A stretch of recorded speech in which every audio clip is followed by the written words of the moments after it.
Yeah, and do you have kind of a certain quote or saying that you live by?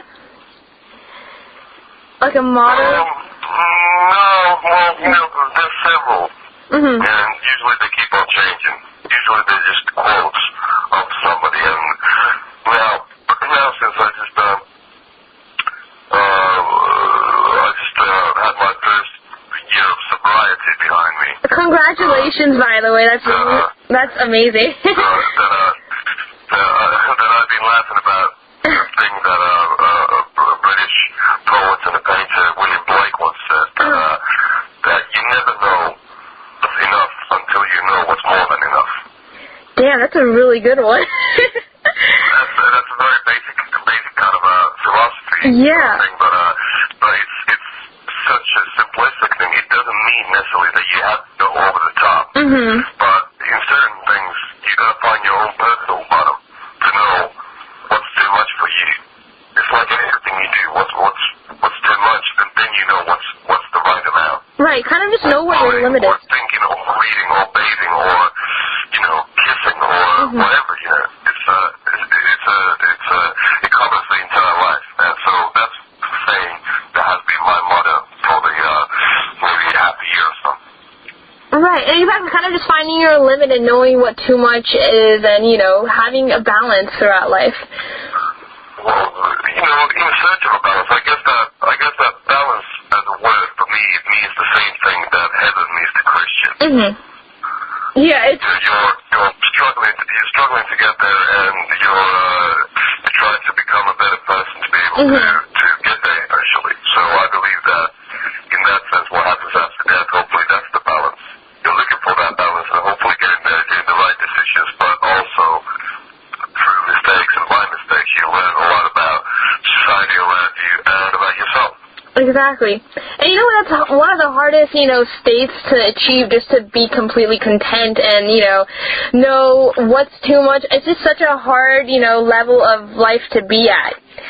So to achieve that and to be completely comfortable in that position, I think that's a huge achievement. Well, but then again, the balance might be also the situation of want. Mm-hmm. When you're happy in the situation, when you long for something. So basically, you're lacking something in your life. Let's say I'm single now, so it might be longing for a relationship. I'm longing for love, for example. Right. That's in a way that can be my balance. That can be my heaven.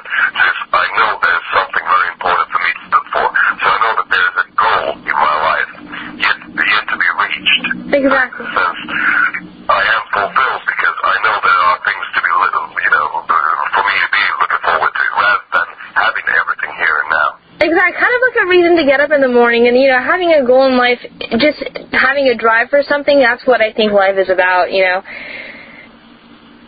and it keeps on changing. And, the problem with a lot of philosophies and a lot of religions and a lot of people is the fact that they think that there's one way or one state of mind or just one place you have to be spiritually or mentally or physically to be able to reach that. I think that it's very natural for people to change their opinions upon, meeting different people, hearing different opinions and angles, and, it's educational. Definitely, in general. I think people evolve every year, you can't be the same person, so you're going to be changing your thoughts and your feelings towards everything. So, I don't know, that's why personally religion has never worked for me either. It's just, because I change so much, so I think I just take different philosophies and different, aspects of religion and make it work for me. I think that's what is important. Well, all the gods are good that do good, but very few of them do. Right. It's there's a lot of suffering and a lot of malevolent kind of political restraining happening within religion. You got to do this. You have to be like that. Otherwise, you're not going to get into heaven, or you're not going to be able to do this or that. Exactly. A lot of people are slaves to other people's thoughts. Right. I don't believe in that. I believe that freedom is personal freedom. And then again, we can talk about morals for ages, and everybody does have different morals, but that's the beauty of the world as well. Exactly, not being not being confined to one thing and being kind of stuck in this, box or, like, I don't know, oppressed mentality. Yeah, well, and to simplify the whole thought, it's the same thing as what we were talking about music that I said, fuck this Turk, there was shit had, Dave Draymond, he sucks.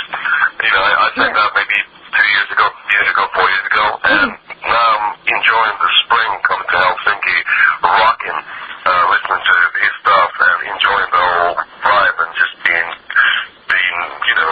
feeling like I'm reborn again. Exactly. And that's the soundtrack to it. And, so I'm really glad for it to exist. And if you don't like it, you don't have to buy it. You don't have to get it. You don't have to be forced fed. Make your own decisions and listen to what you want and read what you want. And the only thing I suggest is that the old Sunday saying, the promoter of war, that keep your friends close, but keep your enemies closer. That's... So, the things, the thoughts, the angles, the political views, whatever views there might be, if you don't necessarily appreciate it, that doesn't mean that you can't be educated when it comes to them. Knowing people, knowing why they believe in things and why they want things they want, I think that's a key to understanding the world. Exactly, kind of learning about, like you're saying, learning about things that maybe you don't like as much, just having knowledge of it and, just learning about everything, I think is very important. So, completely agree. And also, at the same time, just go with the flow because you can't do everything. You can't, there's just limited amount of time we have. And so you got to, enjoy as much as you can. And, just keeping your ears and your eyes open for the educational part. Exactly.